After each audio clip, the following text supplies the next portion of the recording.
ஏங்க சொல்லுமா. மரம் வந்து ஒயர் கிட்ட போகுதுங்க. அன்னைக்கே சொன்னேன்ல ஒயர் கிட்ட போகுதுன்ட்டு. இப்ப மழை பெஞ்சதுனால கூட கொஞ்சம் போயிட்டு கொஞ்சம் வந்து வெட்டி விடுங்க வாங்க. செஞ்சுட்டா போச்சு, இந்த வரேன். ஓகே, ஒய்ஃப் சொல்லிட்டாங்கன்னு சொல்லிட்டு அருவா எடுத்துட்டு மரத்தை வெட்டலாம்னு சொல்லி மரத்து மேலே ஏறும் போது என் பிள்ளை ஒன்று சொன்னா பாருங்க, அதை நீங்களே கேளுங்க.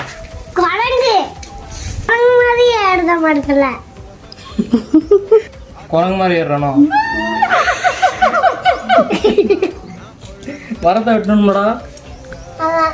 அப்படியே பாப்பாட்ட பேசிட்டே மரத்து மேலே ஏறி மரத்தை வெட்ட ஸ்டார்ட் பண்ணிட்டோம். மரத்தில் மொத்தம் 3 கிளைகள் வந்து பார்த்தீங்கன்னா, ஒன்று வந்து வீட்டோட லைன்லையும் 2 வந்து பார்த்தீங்கன்னா போஸ்ட்டில் மெயின் லைனையும் உரசுற மாதிரி இருந்துச்சு. ஸோ அந்த 3 கிளைகளுமே வந்து பார்த்தீங்கன்னா ப்ராப்பராக நம்ம கட் பண்ணி கீழே இழுத்து நம்ம ஓரமாக போட்டாச்சு. வெட்டின வேப்பலை எல்லாத்தையுமே வந்து பார்த்தீங்கன்னா நம்ம கோழிக்கு போட்டாச்சு. ஸோ கோழிகளுக்கு வந்து வேப்பலை கொடுத்து ரொம்ப அதனால கோழிக்கு நம்ம கொடுத்தாச்சு. ஸோ அங்கங்கே ஏறனால எறும்புலாம் கடிச்சிருச்சு. இருந்தாலும் நம்ம சக்ஸஸ்ஃபுல்லாக வெட்டி முடிச்சிட்டோம். இதே மாதிரி நம்ம நெக்ஸ்ட் வீடியோ மீட் பண்ணலாம். பாய்.